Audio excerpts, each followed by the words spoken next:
Hello, welcome and welcome back to my YouTube channel back from the jaws of danger.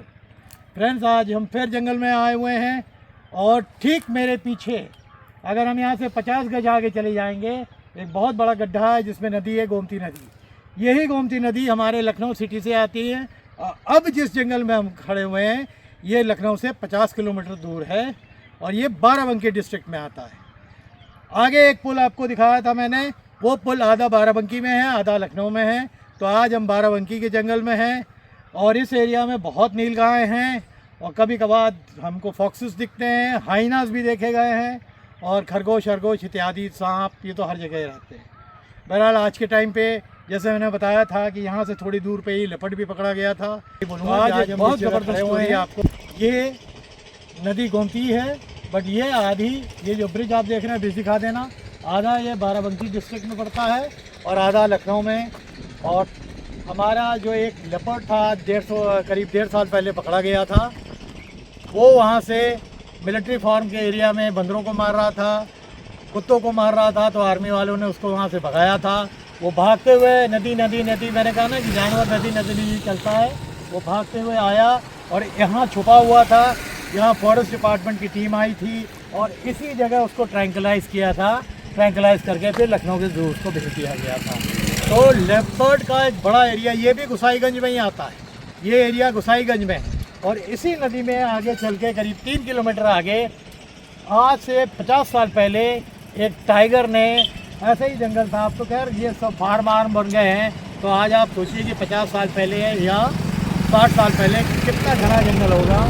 यहाँ पर एक tiger ने leopard को मारा था और वो कहानी दर्ज है अवधनामा करके मैगजीन, जो लखनऊ की हिस्ट्री को बताती है, वाइल्ड लाइफ हिस्ट्री को बताती है।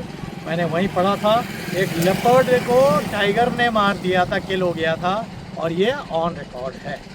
ठीक है, तो इस ब्रिज की खासियत ये है कि ये आधा जहाँ मैं खड़ा हूँ ये लखनऊ का हिस्सा है और जो वो हिस्सा है आधे के बाद वो बाराबंकी डिस्ट्रिक्ट चालू हो जाता है। ठीक है, तो अभी आगे आज हम लोग आगे चलेंगे और हमारी जो आज की स्टोरी है उसको कंटिन्यू करेंगे। क्या था, तो आज एक बहुत ज़बरदस्त स्टोरी आपको मेरे फादर की कैंप लाइफ की, महाराष्ट्र की बता रहा हूँ।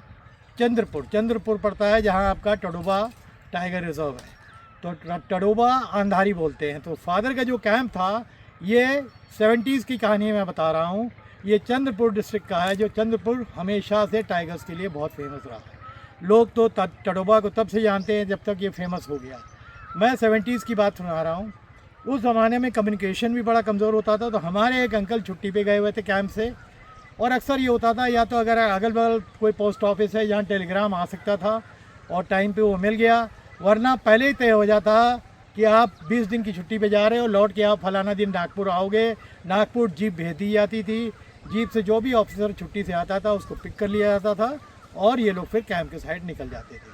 तो उस दिन भी ऐसे ही हुआ। इनकी गाड़ी, सुबह की गाड़ी थी, नागपुर जो पहुंचाती थी, ड्राइवर साहब इनको लेने गए हुए थे। तो पहले की जो विलीज की जीप होती थी उसी में पीछे ट्रेलर बांध दिया जाता था, ताकि अगर नागपुर से आ रहे हैं तो सौदा वौदा भी सब, आटा दाल पूरे कैंप का वहीं से ले लिया जाता था। मसाले तेल सब लेके ट्रेलर पर रख लिया, उन ऑफिसर को पिक कर लिया और आते आते 3 साढ़े 3 बज गए चंद्रपुर के आसपास जब हम लोग ये लोग पहुँचे हैं जीप से। अब जैसे ही जंगल के अंदर एंटर किए, इनको अंकल को सुनाई दिया कि दहाड़ हो रही है बड़ी ज़ोर से।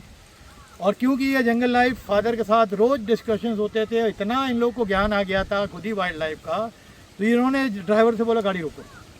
इंजन फट से उसने ऑफ कर दिया और ऐसा लग रहा था कि 60-70 गज दूर 2 टाइगर्स की फाइट हो रही है, वो जो रोरिंग होती है एक दूसरे पे। तो इन्होंने जीप रोक ली। अब क्या करें, जंगल के अंदर कहावत है कि एक्साइटमेंट कभी नहीं होनी चाहिए, ओवर एक्साइटमेंट तो कभी नहीं होनी चाहिए। तो अब जैसे ये झाड़ियाँ हैं, ये पीछे आप झाड़ियाँ देख रहे हैं, अंकल ने बोला गाड़ी तो यहाँ रुकी हुई है, वो कच्चा ही रास्ता था तो उसमें गाड़ी रुकी हुई है, चलो देखते हैं। मैंने टाइगर्स को सुना था कि जो आदमी टाइगर की फ़ाइट देख लेगा उससे लकी आदमी जंगल में नहीं होता, बट वो ये रिस्क नहीं लेना चाहिए था उनको वो जीप से उतरने का। बट उन्होंने वो तय कर लिया था कि मैं जीप से उतरूँगा और थोड़ा आगे जाऊँगा। जो ये झाड़ी आप मान के चलिए वहाँ से 100 गज दूर वो लोग लड़ रहे हैं, आप आ गए जीप को छोड़ के, आपके और जीप के बीच में 30 से 40 मीटर का फासला रह गया और वहाँ लड़ाई हो रही है और आप जान भी रहे हैं कि किसके लिए लड़ रहे हैं।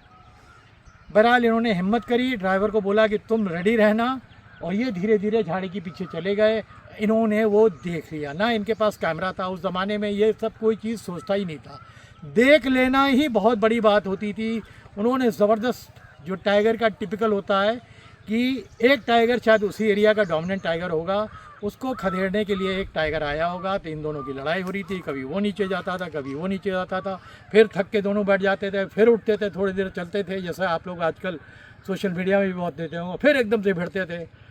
तब तक अंकल की निगाह हुई, एक रोरिंग चालू हुई बाएं हाथ से, लेफ्ट हैंड साइड से। तो लेफ्ट हैंड पे जो रोरिंग चालू हुई, ध्यान दिया, इसका मतलब ये समझ गए दो तो लड़ रहे हैं, तीसरा और कोई है। तो इन्होंने झाड़ियों में चुपचे, मैंने कितना बड़ा रिस्क लिया, धीरे धीरे धीरे धीरे आगे बढ़े। आगे बढ़ के देखा कि एक टाइगरस एक किल के ऊपर बैठी हुई है, हिरन मार रखा था, उसके ऊपर बैठी हुई थी, और ये दोनों टाइगर्स फाइट कर रहे थे। तो अंकल को तुरंत समझ में आ गया कि ये वर्चस्व की लड़ाई है। बाहर से कोई मजबूत टाइगर और यंग टाइगर आया है, और जिस टाइगर की ये टेरिटरी थी उसको खदेड़ रहा था, न सिर्फ उस एरिया से खदेड़ रहा था, क्योंकि उस फीमेल के ऊपर भी उसको अपना दबदबा कायम करना था। तो ये झगड़ा चल रहा था। अंकल को समझने में 2 सेकंड लग गए कि हम बहुत बड़ी पोजीशन, हमारी जो पोजीशन है बहुत ही ख़राब सिचुएशन पे है।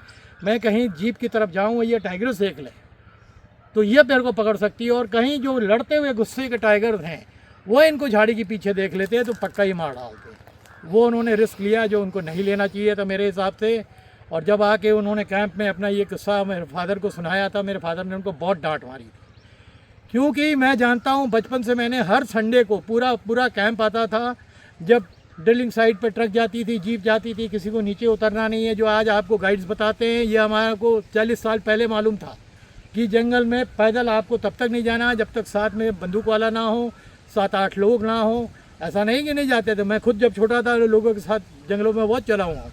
बट अंकल ने जो उस दिन रिस्क लिया था, ये रिस्क किसी को भी नहीं लेना चाहिए था। बहुत फॉर्चुनेट थे, ये धीरे धीरे उनको पसीना आ गया था, उनकी पूरी शर्ट भीग गई थी।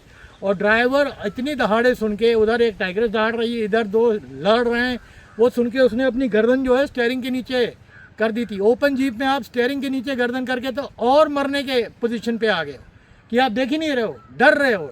डरना जंगल के अंदर मना है, अगर आप डर गए तो जंगल में फिर आपके लिए माफ़ी नहीं है। बहरहाल वो किसी तरह जीप में आए, और तब तक इन्होंने देखा कि वो जो लड़ने की दहाड़ थी वो शांत हो गई। तो इन्होंने कहा कि आप बैठे रहो, इंतज़ार करो, जब तक कोई एक टाइगर हम लोग को यहाँ से खिसकता नहीं दिखता। तो अब जैसे ये झाड़ी है, झाड़ी में उन्होंने नोट करना चालू किया। थोड़ी देर में देखा कि काला और ऑरेंज रंग की एक धारी झाड़ी में पीछे आई। तो वो कितने फॉर्चुनेट थे, इन्हें जो हारा हुआ टाइगर था वो इधर से निकला और धीरे धीरे निकलता हुआ जंगल के अंदर चला गया। और ये जो बड़ा वाला टाइगर था, जहाँ टाइगरस बैठी हुई थी, वहाँ गए। फिर इन लोग की सूंघा सूंघी, इसको भी घायल हो गया था। टाइगरस इसके पास, इसको टाइगरस ने एक्सेप्ट कर लिया था कि तुम बलवान हो, अब तुम हमारे साथ रहोगे। वो मीटिंग का टाइम था, जाड़े थे, और जाड़े में इनका शर्ट समझ लो पसीने से भीग गया था, इतना घबरा गए थे, इतना डर के मारे पसीना आ गया था। और फिर वो दोनों टाइगर्स वहीं बगल में जंगल था, वहीं किल था, उसको खींच के लोग अंदर ले गए। फिर ये लोग गाड़ी में बैठे, गाड़ी से जब आए कैंप में, जब बताया उन्होंने, और ड्राइवर ने बहुत भयभीत था वो, उसने अपना किस्सा बताया। तो फादर को गुस्सा तो बहुत आया था, क्योंकि बहुत सीनियर थे, वो खुद ही डिप्टी ड्रिलिंग इंजीनियर थे, पढ़े आदमी थे, साउथ के थे। तो उनको वार्निंग दी थी कि दोबारा ये करना नहीं। बहुत से केस हुए हैं कि मिनटों में जानवर आ जाता है और आपको सफाया कर देता है। तो ये बहुत ही खौफनाक एक कहानी थी, और एक इंसान की गलती की कहानी थी कि ओवर क्यूरोसिटी और ओवर एक्साइटेड होके वो देखना चाहता था कि टाइगर की फ़ाइट क्या होती है, और क्या होता अगर एक टाइगर भाग के इनकी तरफ आ गया होता। मान के चलिए हारा हुआ टाइगर आ गया होता और इसको सामने देख लेता, तो इनको तो वहीं खदेड़ देता, चितड़ा कर देता, वो गुस्सा निकाल देता इनके ऊपर। यही फादर ने भी समझाया था कि अगर एक टाइगर उधर से जो भागा हुआ था या जो भागने वाला था तुम्हारे डायरेक्शन पे आ जाता तो तुमको पक्का मार डालता। तो कैंप वालों को इकट्ठा करके उन्होंने ये चीज़ समझाई थी कि ये एक मिसाल, आज ये गलती करके आया है, ये गलती कोई भी कैंपर जो है दोबारा नीचे नहीं उतरेगा जब तक कोई टीम साथ में नहीं हो। अक्सर होता था कि फॉरेस्ट की टीम आती थी, कोई टाइगर या लेपर्ड नुकसान करता था, या कैंप के पास जहाँ साइट लगा रहता था ड्रिलिंग का, वहाँ आता था, जानवरों को मारता था, तो फॉरेस्ट वाले खुद फादर को इनवाइट करते थे कि आप आइए, या तो फायर एर करके भगाइए, या वो मैनेटर हो गया तो उनको इनवाइट भी करते थे मारने के लिए। तो उम्मीद करता हूँ ये बड़ी ज़बरदस्त टाइगर्स की कहानी है, और जंगल में गलती ना करने की एक हिदायत है सबके लिए कि जंगल में जाइए। मैं ये स्टोरी बोल तो रहा हूँ, मैं खुद ही ये कितनी बार गलती कर चुका हूँ, तो मेरे से ज़्यादा ये बात कोई नहीं जानता है कि उस समय फादर ने क्या फील किया होगा और क्यों डांटा होगा सबके सामने इतने सीनियर ऑफिसर को। इसीलिए क्योंकि वो जानते थे कि वो भी जबड़ों पे जाते जाते बचे थे उस दिन, वो रियलाइज़ ही नहीं कर रहे थे, ओवर एक्साइटेड में टाइगर की फ़ाइट देखने के चक्कर में नीचे उतर गए थे और अपनी जान को जोखिम में दे दिया। उम्मीद करता हूँ ये बहुत ही इंटरेस्टिंग स्टोरी आपको पसंद आई होगी।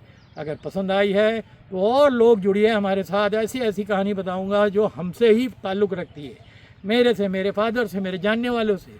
किताबों से पढ़ के मेरे को अगर स्टोरीज़ देनी होती तो ना जाने कितनी हज़ारों स्टोरीज़ मैं दे सकता हूँ, बट मेरे अपने जानने वालों की वाइल्ड लाइफ की इतनी कहानियाँ हैं कि वही दूंगा तो मेरे को सालों लग जाएंगे। तो अपना प्यार हमारे चैनल पे हमेशा बिखेरते रहिए, और बहुत से लोग सब्सक्राइब करिए, जुड़िए और इन्जॉय करें हमारे वाइल्ड लाइफ की रियल लाइफ स्टोरीज़ को। ठीक है, आप लोग खूब हेल्दी रहें और तगड़े से रहें। Thank you.